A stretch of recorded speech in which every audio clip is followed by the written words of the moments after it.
Good morning. It's 9 o'clock. Welcome to the Cecil County Council Work Session meeting for April 30th of 2013. I'd like to call the meeting to order. And the first item on our agenda is approval of meeting minutes for our council work session of April 23rd. Is there any corrections or additions to those meeting minutes? Hearing none, may I have a motion to approve? I'll move for approval of the council work session meeting of April 23rd, 2013. Thank you. Is there a second? I'll second it. There's been a motion and a second to approve the meeting minutes for the council work session of April 23rd of 2013. Is there any further discussion? Hearing none, I'd like to call the vote. And all those that approve the April 23rd council work session meetings signify by saying aye. Aye. Any in the negative? The motion carries unanimously. The second meeting minutes are the April 23rd closed session meeting minutes. Are there any corrections or additions to the closed session meeting minutes? I move that we accept the minutes as presented. Is there a second? I'll second it. There's a motion to approve the closed meeting minutes for April 23rd of 2013. Is there any discussion? Hearing none, all those in favor of approving the meeting minutes for April 23rd, please signal by saying aye. Aye. Any opposed? Hearing none, the motion carries unanimously. The next item is redistricting commission update. As we've discussed previously, Bill Harold, the council appointee, has tendered his resignation from the commission. What did I say? I'm sorry, that's a mistake. Bill Harris has tendered his resignation. We have three applications indicating, well, one of them is current. Okay, we have two things to do. We have to make an appointment for the commission, and then we have to designate a chairman. So I would like to break this down into two distinct votes. One is for the selection of appointment, and I asked Mr. Massey to put up the ballot. You didn't? So we don't have a ballot. But there's been three applicants that would like to be appointed. Can you do the previous appointments in closed session? We can if you'd like to.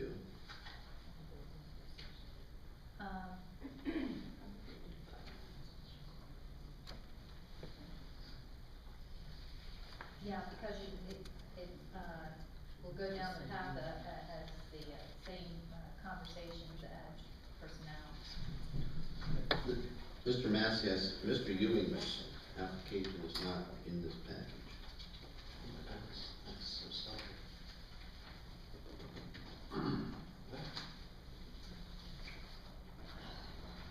Yes, no. Did he submit in time? Yes, he did. Evidently it did not, it's my mistake. There it is, Mr. Ewing. That would give us enough time then if we wanted to go into close, that you could go ahead and get that application as well. I guess I'd make a motion just to be consistent with the process that we followed before and with other appointments that we've discussed, that we would do that in closed session. That's the motion. Is there a second? I'll second that. There's been a motion and a second to go into closed session to discuss the applicants for reappointment or appointment to the redistricting commission and to appoint a chair. Is there any discussion on the motion? All those in favor of the motion signify by saying aye. Aye. Any opposed? Joyce, do you wanna say something? Yeah, I do, Mr. President. Could we do this at like 1 o'clock today before the rules and procedures so we can get this out of the way? It's been Well, dragging. can't we can do this morning if Mr. We don't Massey- have Mr. Ewing's. Yeah, but I can produce it. by the time we're finished our regular business, Okay. you can get that, right? Yes, sir. Is there a way you can do the ballot too? Yes, sir. Can we have 2 ballots? Certainly. No, only one. Okay. Only one, I'm sorry.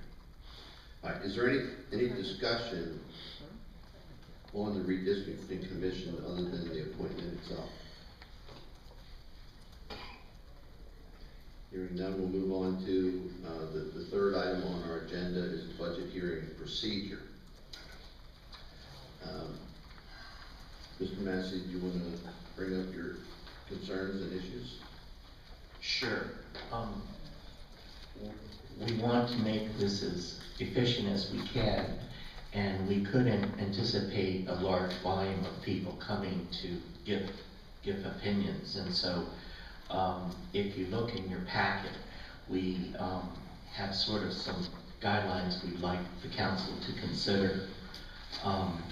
We believe that it would be efficient for the public hearing, one public hearing on all the legislations, the bill 2013-03, the annual budget bill, and the resolution 15, adoption of the property tax rate, and the resolution 16, capital improvement program, and resolution 17 for the disposal fees at the landfill and sanitary district.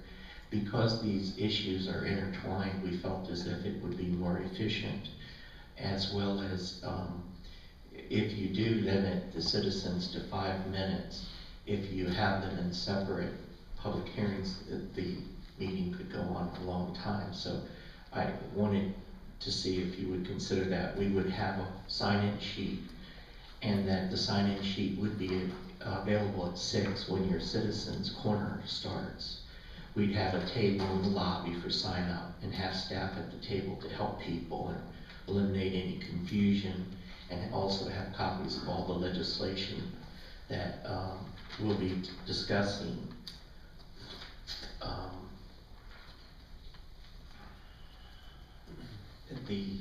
My concern about May 7th is that we have a fairly full agenda. If you look in your packet, we had tried to hold just the public hearings on the budget, but there are some legislation that has been in progress. And so if you would see, we have some introduction for Bill 2013-4 regarding floodplain district, as well as introductions of resolutions, the redistricting commission that will hopefully finalize, as well as the video lottery terminal grant program, and then consideration on some bills, resolutions 35, appointment the animal care, and 36, appointment historic district, and then 38, opposition to the Maryland firearm safety, plus there have been some added bills. So my concern is that our evening could be very long. And so I just wanted to make you aware of those things.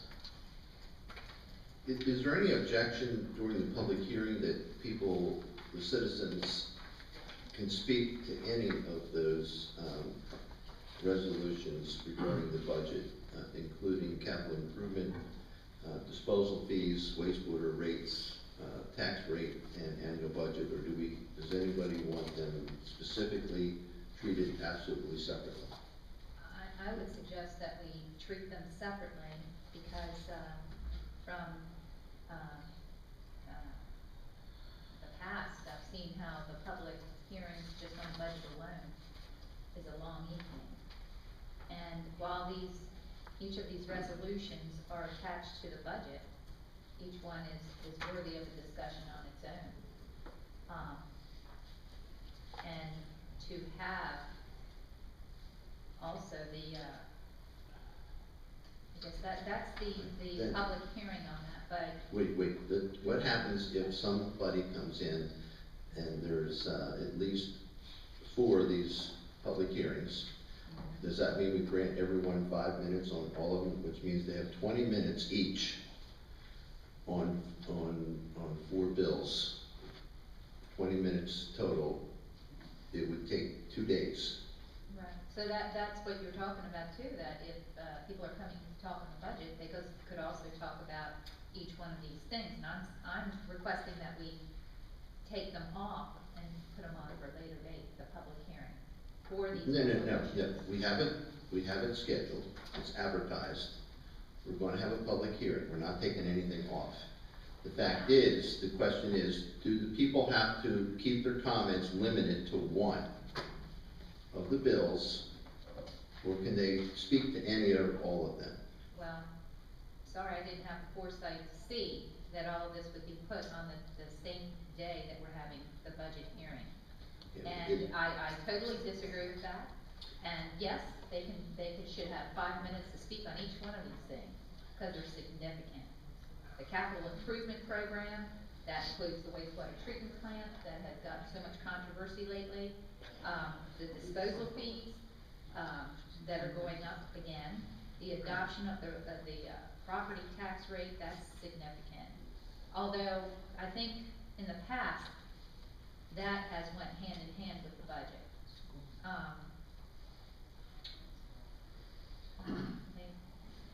The zoning ordinance for the home occupation. Okay, that's separate. Yeah, I know, that, We're talking about the bills regarding the budget and the rates. yeah. All right, is there opinion by any other member of the council? Getting back to the main question, I think my observation has been over the last couple of years, and I think this is what you were getting at, President Hodge, there's always some degree of overlap when the person comes up to speak during public comment. I think that's what this is meant to address, I think, is that right? Well, actually, that is another concern, is that we also have public comment within the session. And I guess the question I would have for you is, do you want to ask that once we finish the public hearing, the public comment section, would you want to consider asking citizens not to speak about the previous legislation, or are you going to allow them to speak a second time on the subject of budget? Like usually once the public hearing has been closed, then you're not really taking comments from the public about the budget bills that you had in the public hearing. But there is an opportunity, and I think the public probably should know in advance if they're not permitted to speak again about the budget under public comments. Okay, I would suggest that we allow them to speak when the resolution comes up, yes. And it shouldn't have been scheduled all on the same day. A majority of the people, the schools get a lot of people coming in, and we're gonna have a very, very late night. This is the process that we followed in the past, that when we, bring up the resolution for discussion, you go down the line and you get the input specifically on that. So, Well, the positive is that a lot of people will be here, and they have the opportunity then to weigh in, not on one, but many subjects. So, one suggestion that I had for the council is, would you want to consider having another legislative meeting on the 14th, where we could introduce and do business, so that we could take some of the information, the agendas, and schedule them on the 14th, so that you could limit the business to the budget on the 7th. I don't think it's necessary. I think the extraneous items that are not budget related will not take that much time. And maybe next year, but we've already had a plan laid out. I'd rather not play with the schedule. But I do have a concern about this directions for public hearings. Everyone has it in their packet. Call it to order at 7 o'clock. Now, wouldn't the presentation on the budget come first? Yes, it would. Okay. Yes. So then we have our public hearings after the presentation. Any objection by anyone? Was that even on the agenda, presentation of the budget? And Yes. Looking at the actual agenda, that's actually how it's listed. Yes, And- but I'm looking at this, I'm Right, not, but I'm the not act- sure. the actual agenda Yes, is how yes. it's listed. Now, public comment, I'm not going to limit anyone's comment to any subject matter. That if they wanna repeat what they said previously during public hearings, help yourself. Well, obviously, I hope that they've spent all their time saying everything that they can say about the hearings on the public budget during the budget hearing. If they wanna repeat themselves, that's up to them, during public comment. Public comment is for individuals to decide what they wanna say about any subject matter at all.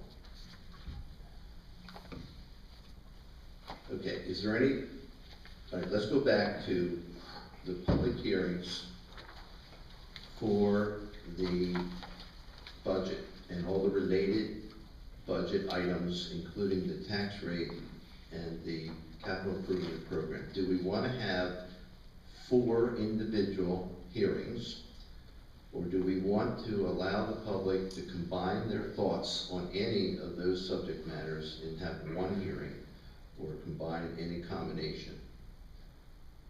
I don't wanna combine. And the adoption of property tax rate, historically, when did we, vote on that? Was that the same day? Yes, As the adoption of the budget? yes, the 23rd. Did we want to, wait on that, or we can't? We can't wait And for advertise. Mr. President, I sat on the other side of the table for years. And when you're coming in for a public hearing, I always found it much easier to not combine my thoughts, but as I stand up there, I think that standing up there once as an individual would meet the needs of the public. They know what they're for, they know what they're against, they can be succinct, they know they have to be because they only have 5 minutes versus 20. And I think that it can be done that way. I think that you're going to lose 3/4 of the audience if you do it the other way. Well, is there option to, either combine or to, have the, ability to speak on each one of these important resolutions for the 5 minutes that have been allotted to them? You're requesting that we combine and only give them 5 minutes for each of these resolutions? Mm-hmm. And I disagree. All right. Alan, do you have any thoughts or comments? Well, contrary to what other people might think, I think that each one of these is a significant magnitude that we should basically deal with them one at a time.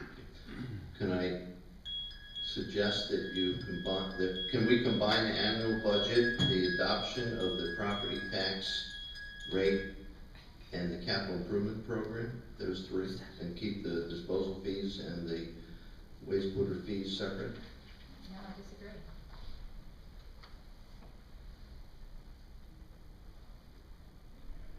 Why are we making a special exception on one of the most important decisions for the year?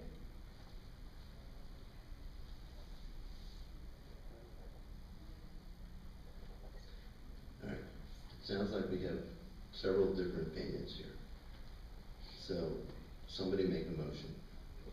I make a motion that we follow the process that we have always followed, that each resolution would allow 5 minutes for the public to speak on that topic. In other words, you want individual hearings on individual bills, Yes, but with no combinations, no. okay? There's been a motion to move forward with the public hearings as individual bills and individual public hearings on each bill. Is there a second to the motion?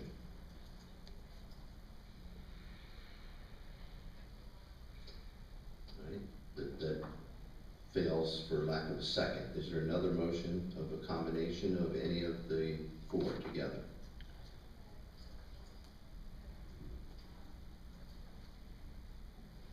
Well, I guess I'll jump in. I'm fine with the suggestions that's listed, and I think this will address the issue. I don't know from the perspective of the board, I mean, will the president have to stop someone if they comment during going through this process through 2 cycles, I don't have any problem with this, so I'll make a motion to accept the first suggestion, or can I make a motion to accept all 4? You can do any combination, all 4 or any 2 or 3. Okay. I will motion to combine the 4 individual hearings into one. Okay, there's a motion to combine all 4 budget-related resolution hearing comments at one time. I'll second it. There's a motion and a second. Is there any further discussion? And just to be clear, what you're proposing is that where we would have had, the public would have had 5 minutes each on each of these topics, you're not taking away their ability to speak. On each one of these topics, they'll be combined into 5 minutes. Well, they'll have 5 minutes to talk about those 4 items, and then they have 5 more minutes during public comment. Oh, is it 4 or 5 items?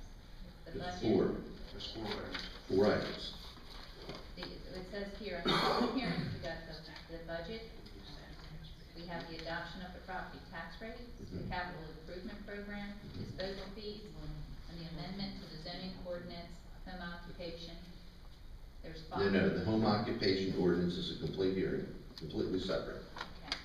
So where we would have Totally had unrelated to 20 the budget. minutes, the public could have brought up significant items on each one of these topics, but they're now limited to speak on these 4 items for only 5 minutes, whereas the regular process that we had followed before, it allowed 5 minutes on each one of these. That's clear? Yes. Okay? And in my opinion, if you can't say it in 5, you can add more comments during public comment. Which they would have to stay after listening to probably close to, say, 50 to 75, maybe Okay. 100 people I testifying. doubt it. We've never had more than 35 or 40 people speak. No, 50. The last time I checked on the comments or from the public, it was 50 people Okay. On the other hand, for the budget. right. The other hand, I don't know that the last person, the 50th person, if they waited 20 minutes, if we had 20 minutes each times 50 people, how long is that? Okay, now, so I'm saying that we're gonna give them plenty of time for 5 minutes. Then we're gonna have 5 more minutes during public comment, and they can always email us, write to us, if it catches it any other I'm time. just trying to stress that the importance is that they would have the ability to get their concerns on the record. And Okay. if they don't use the full 20 minutes, that's fine. Most of them won't, and they'll probably stick to 5 minutes. But Is there any other comments from any other council member regarding the motion? If anybody has more than 5 minutes of presentation, they can give it to us in written form, and then it could be added to the minutes. it won't be out Well, there. they're not gonna be added to the minutes. No, it can be kept as record. There's been a motion and a second to combine the public hearing for the bill number 2013-03 for the budget, resolution 15-2013 adoption of the property tax rate, resolution 16-2013 capital improvement program, and resolution 17-2013 disposal fees in sanitary district, into one public hearing, allowing anyone to speak to any or all of those matters at the same time. With a 5-minute maximum. 5-minute maximum, Limiting to 5 minutes. yes. All those in favor, signal by saying aye. Aye. Aye. All those opposed? No. Okay, the motion passes 4-1. Mr. Massey, was there any other concerns about the public hearing or the meeting on the 7th? No, sir. Okay. But just for clarification, you have resolution 20-2013, that will not be considered that evening? Yes. Okay. Separately. Separately, but No. it's after the first one. No, all 4 of them. This one will follow, correct? That would be separate. Okay, but the same evening. Yes. the public would still have the ability to vote, or to come in and testify on May 21st, correct? And that would be when we would vote? No, the 23rd. And the answer is yes. The 23rd is when we vote on the Yes. budget? Yes. I assume Um, what was it? It would have to be in public comment. Wouldn't be a public hearing. Public comment, okay, so.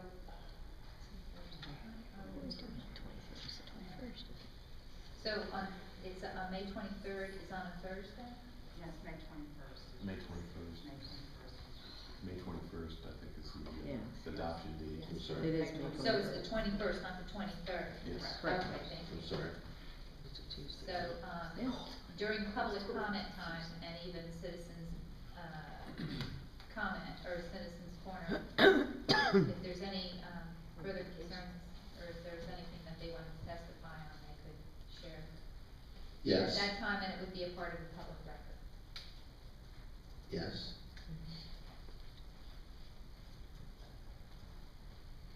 Is there any other concerns or questions about the budget hearing procedure on the 7th or the 21st? All right, we'll move on to the council attorney. We, the council, decided to move forward using the county attorney, Jason Allison, as our primary counsel for the council. And we also decided to use Funk and Bolton on an as-needed basis when and if there was some particular subject matter that was beyond Jason Allison's expertise. As per the charter, section 213, it requires a resolution for us to use counsel and advice from others. So I've asked Mr. Massey to put together a resolution for our consideration to just formalize what we discussed in the hiring of a legal advisor.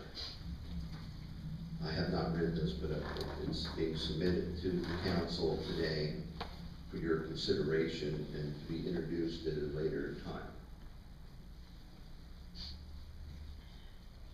Can I comment on this? Which one? The resolution for, yes, sure. And also the, you had said the council has decided to move forward using Jason Allison as their primary attorney. And I just wanted to state for the record that I did not support that individually, that, as I've said before, Mr. Allison works at the, discretion of the county executive. She appoints him, she can fire him. And I believe for that reason, he is not going to be impartial. And there's a number of things that, Mr. Allison will weigh in on the council, side, and, would be reflecting possibly the wishes and whims of the county executive.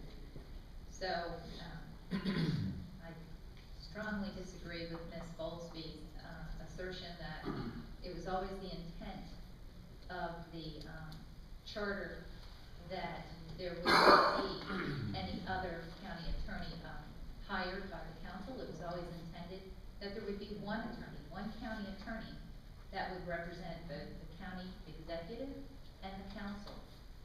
I think it was very short-sighted of the Charter Commission, if that was their intention.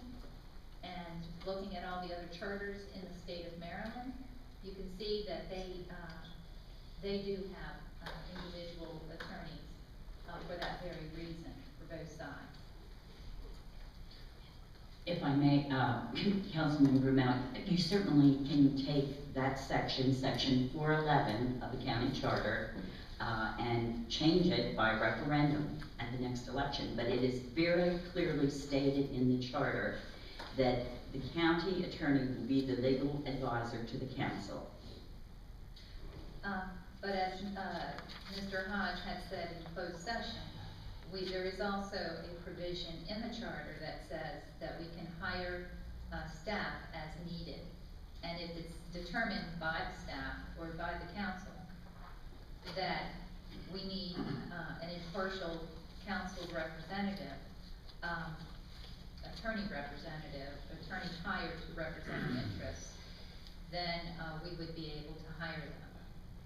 I understand that's how you interpreted it, you being on the charter board, I guess you had, reason for interpreting it that way, but I disagree, and I do believe that, the direction we should be going is hiring an attorney that specifically represents the interests of the council.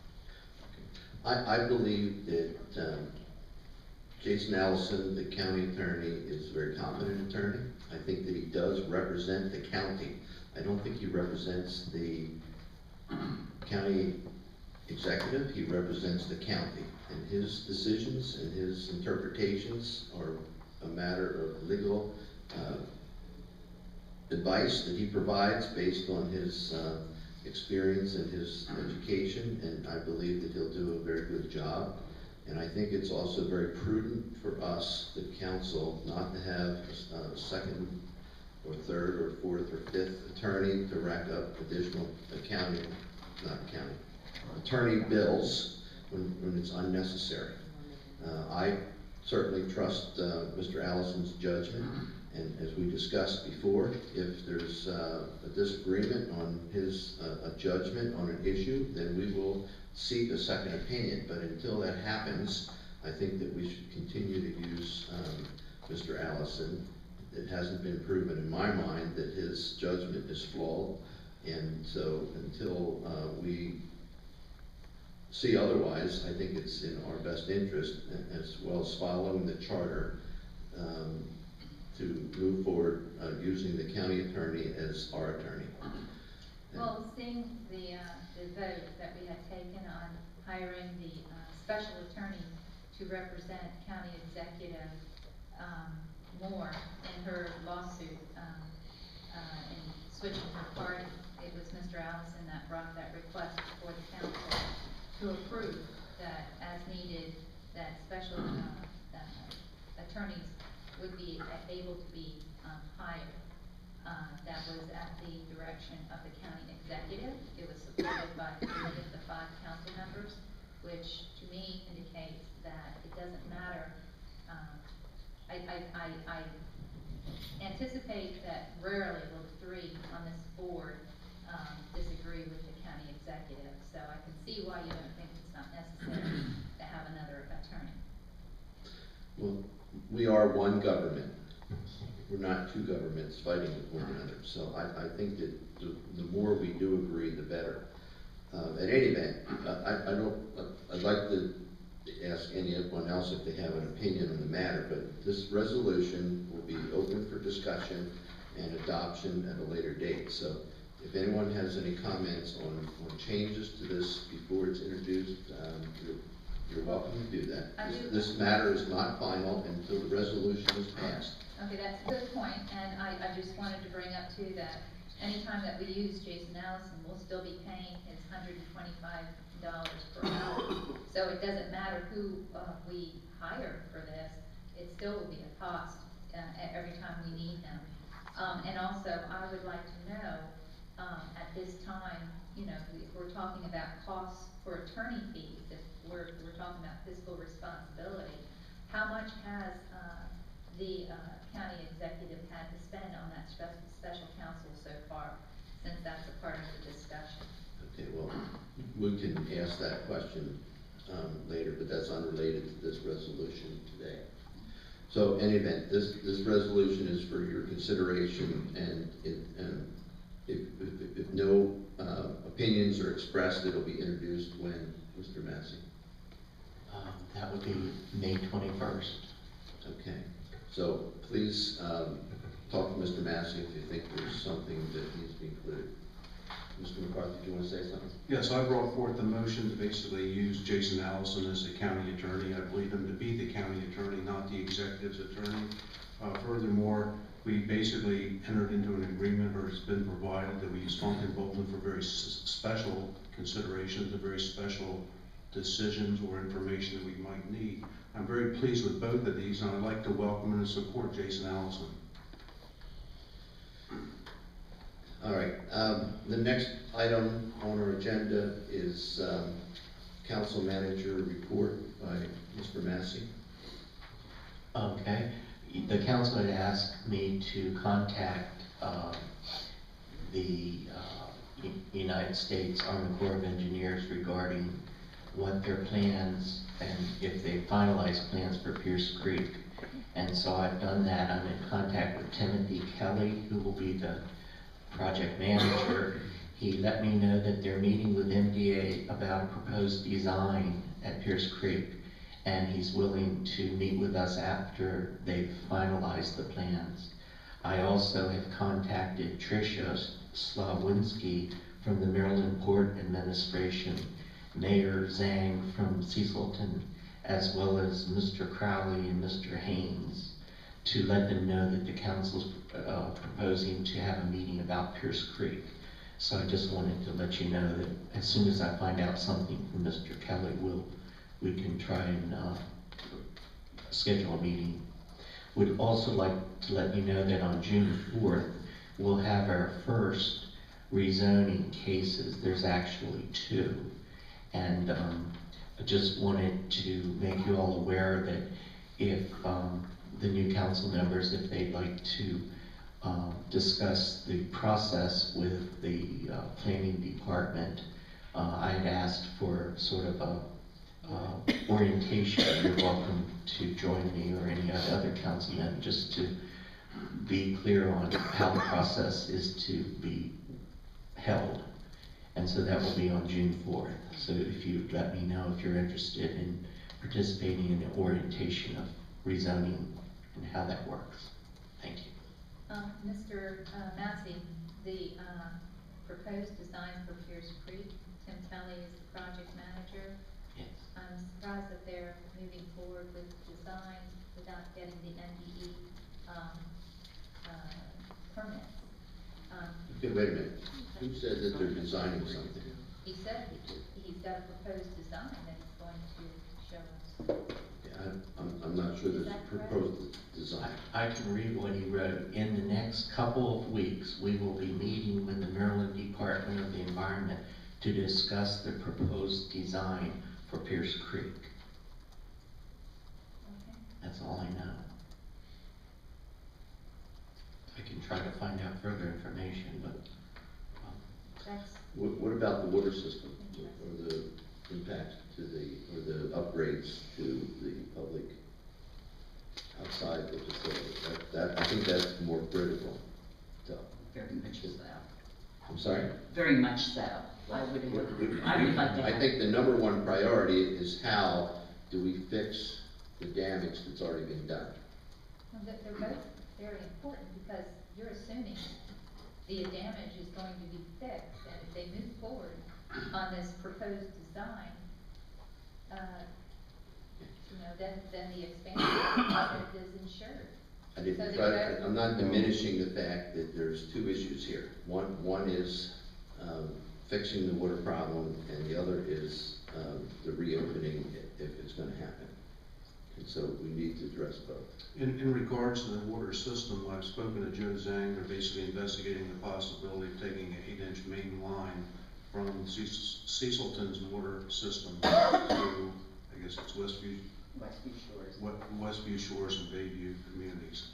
And then basically that would be just a separately metered line, and I guess the Maryland Port Authority, MDE, would determine who would get the water. So that's being investigated as we speak. Well, that's the big question is who's going to pay for that, and, this whole process of moving forward with the design and expansion of Pierce Creek we need to incorporate that discussion along with the permits that are being. I think that we have 2 different, separate and distinct items here.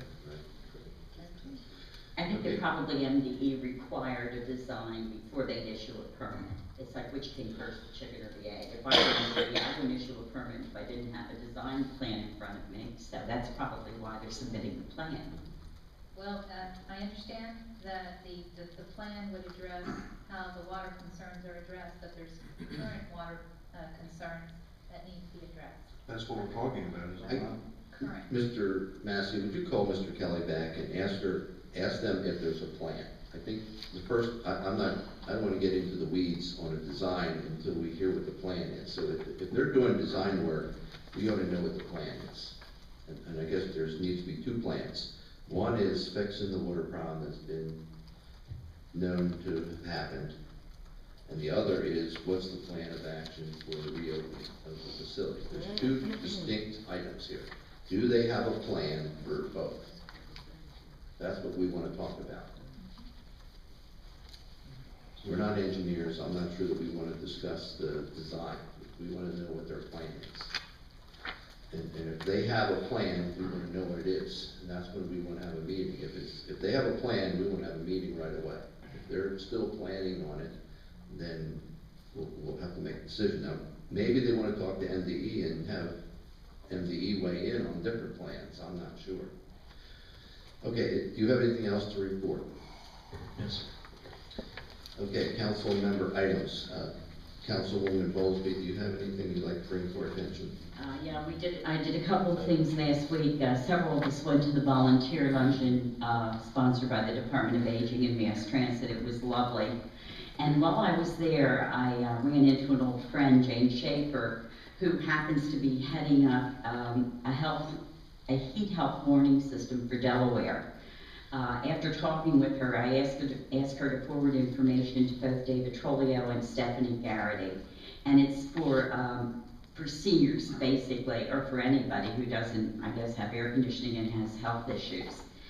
So I have the information that she gave me if anybody's interested. In addition to that, on Friday night, I went to a gamelan performance. And for those of you who don't know what gamelan is, it's Indonesian instrument playing. It was a wonderful presentation. It was fun. And we have 9 of our citizens who can now play gamelan.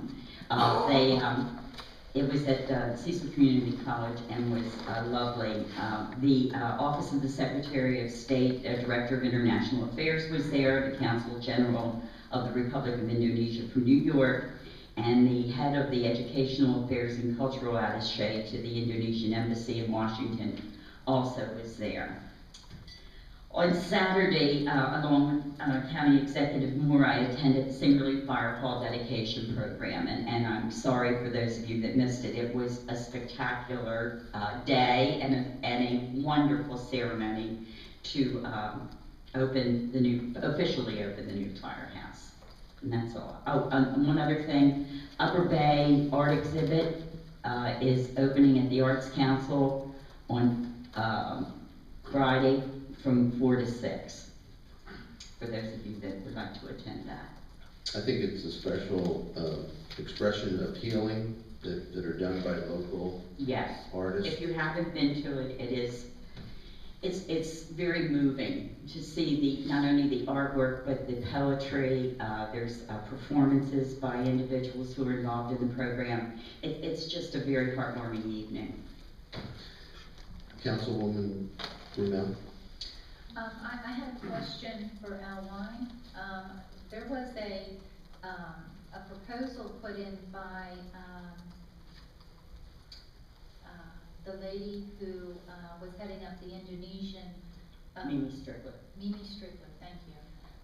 That they become a nonprofit and be able to raise money as a sister city to Cecil County. Could you tell me the status of that? I was a little concerned that Cecil County could be used that way. Yeah, I know at one point there was I think Mr. Burns, Michael Burns? Mm-hmm. Mike Burns, made a request for us to, I think, support or to be involved in them acquiring non-profit status. And I think upon legal advice at that time, there's some conversation, with Mr. Burns and that, it wasn't pursued at the county level. Thank you, okay, wasn't sure. I believe they are pursuing a 501c3 though, but not through the county. Right, it's not through the county. Okay. Okay.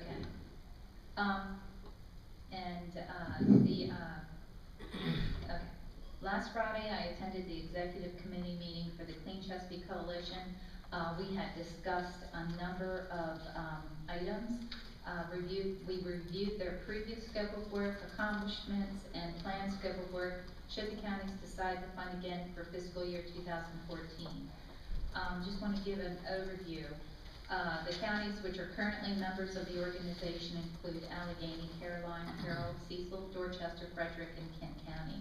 2 other counties are still considering. The coalition had over 410,000 in billable hours and wrote off 180,000 of their time.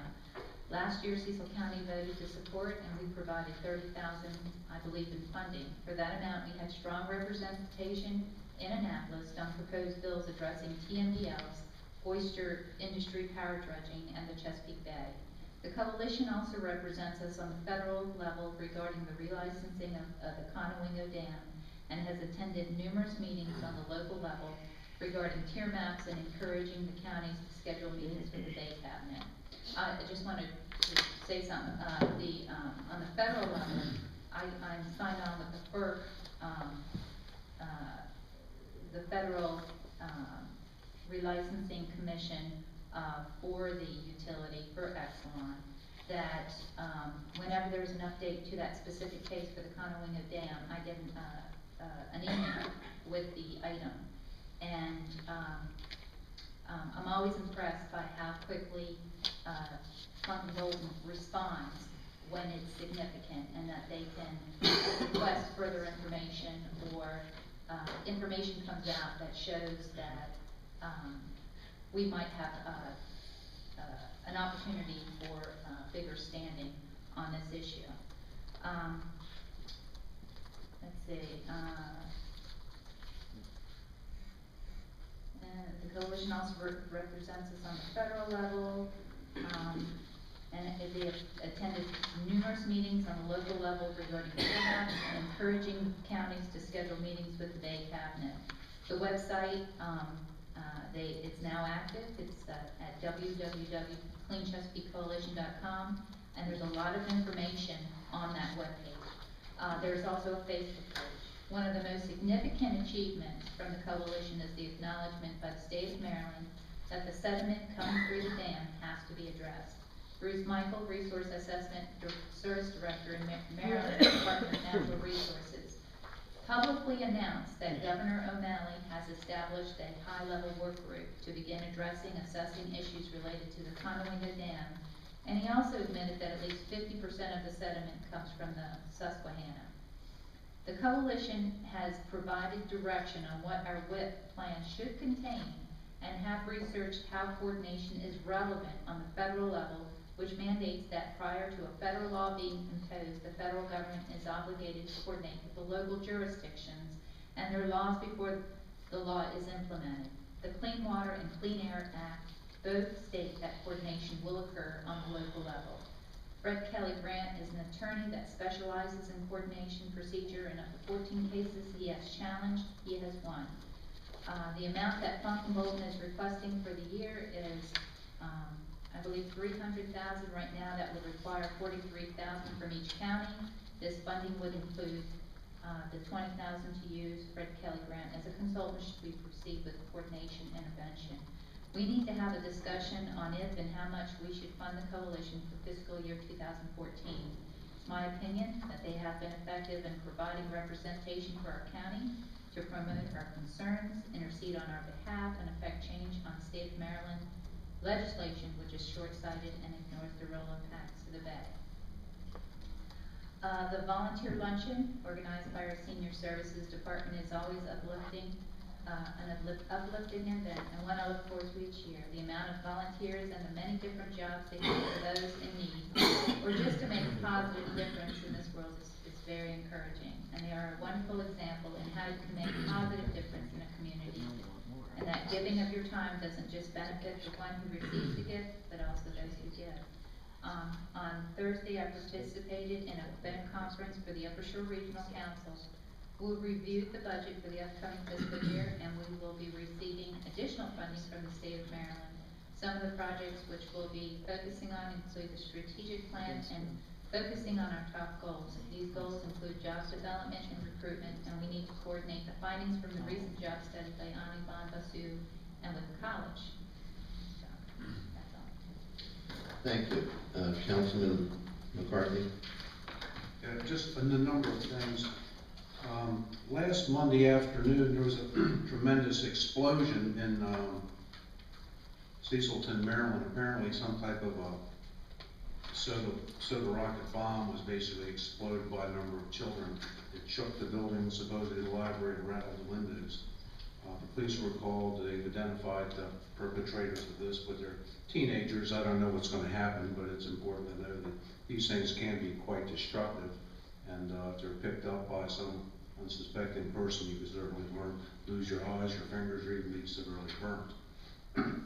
Also in Cecilton, apparently the street crime has gone up a little bit because of the withdrawal of the street crime task force. Mayor Zhang seems to think this is significant and would like to have that street crime task force basically beefed up again if at all possible. Furthermore, I provided an amendment which was in opposition to the Maryland Firearm Safety Act 2003. I basically presented all the council people with an amendment to that resolution, which I would like them to read over so that we can vote on at our next meeting. On Thursday, as mentioned by Donna Brumell, Mrs. Bowlesby, and Robert Hodge, I attended the Cecil Volunteers Banquet. That was a very lively event that lasted for close to 2 hours, and everybody was really quite happy. And I was quite proud of all the activities and all the things that the volunteers did for the county. I also attended with Donna Brumell and Terry Moore, our executive, the Clean Chesapeake Coalition, and where we strategized as how to basically thwart some of Maryland's activities to cram the wastewater implementation plan down our throats. That essentially basically defines everything I've done. Thank you. Councilman Dunn? Sure, I'll keep this brief. I just wanted to update the board. I believe over the weekend we all received language via email concerning a Second Amendment preservation resolution.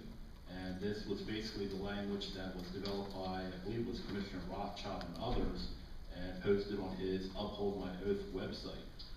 Yesterday I asked Mr. Massey to draft that language for introduction on May 7th.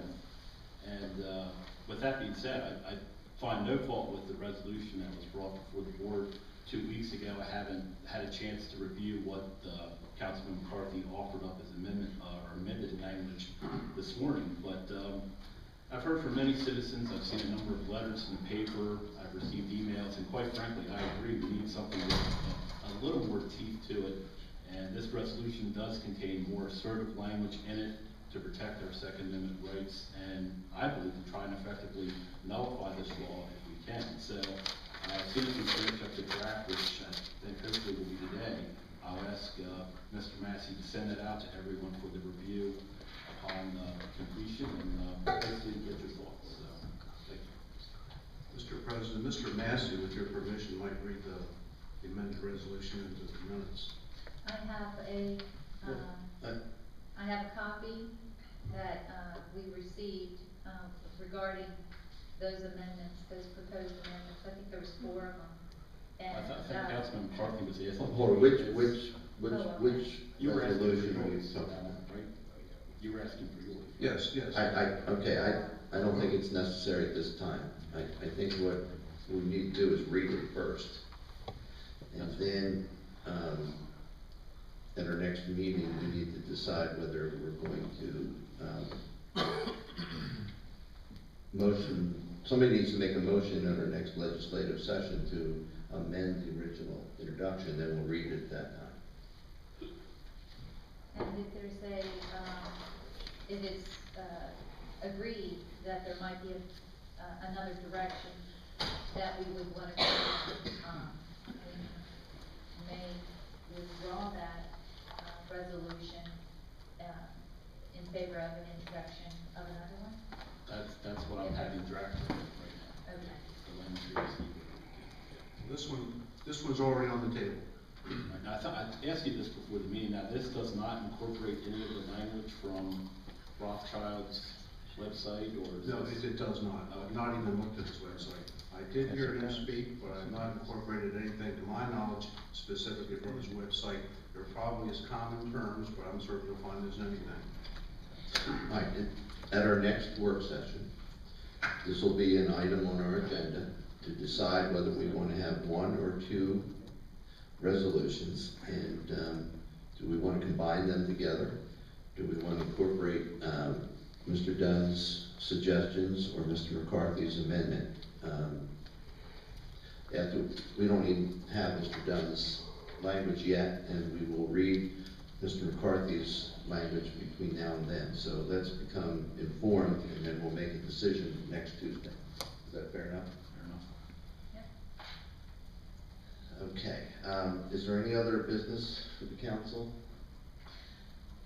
I did want, since I have an opportunity, I wanted to, say something about the information that our Director of Public Works has been putting out about the wastewater treatment plant. If you go to ccgov.org, there is a fact sheet that he's put out, as well as a 12-page informational, a white sheet. And a number of the facts that he's claiming, there certainly is more to the story. I would encourage this council to not go in the direction that I've been hearing, that we need to follow Mr. Flanagan's advice because he's the expert. Please focus on the information that's coming to light now. I think this is a good example when he referred us to the August 16th, 2011 commissioner meeting in the evening that we voted to go in this direction. You need to listen to the work session of August 16th, 2011, and you'll see that it was a very different information he had provided. It was a $100,000 commitment for the engineering, and that we were in no way obligated $4.3 million for the construction or the other costs. The vote, the discussions that we had on the capital project were surrounding the necessity for us to upgrade the ENR. And the details of that plan were not as provided as he would like us to believe.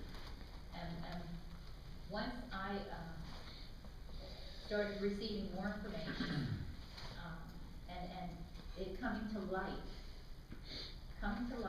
that the consultant was hired by us through the direction of MDE to find out what was the cheapest way for us to go to ENR, and that would be fully funded.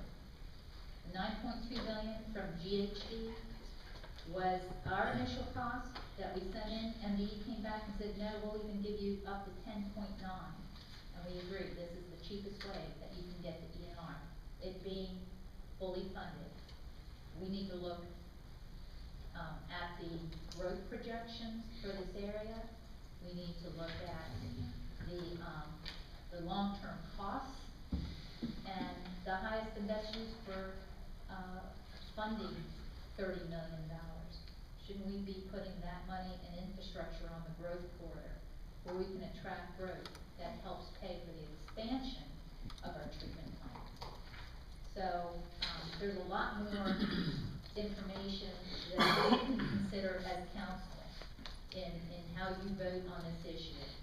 And for you to defer your vote to the expertise of Mr. Flanagan, even though there's a lot of information out there that can question his direction, I think it's not a wise way to vote. That's not what you were elected for. So, Okay, I have two comments. Number one, if there's information out there that questions, or if there's lacking information from Mr. Flanagan's information paper, I'd be happy to listen to your second opinion on that matter, and I would prefer you put it in writing. I'm not gonna base my decision on insinuations. If there's factual information that's not accurate or misleading, then let me know, or the rest of the council members know. The second opinion in my mind is that the cheapest way is not necessarily the best way, and I think that there is a lot of benefits from going in a different direction, and it's not just the cheapest way is not necessarily the best way. So that's what we will be deciding on the 21st, whether or not to move forward with this capital improvement project. And at the end of the day, I hope that you can give good factual information to the council members so that they can evaluate your alternative suggestion.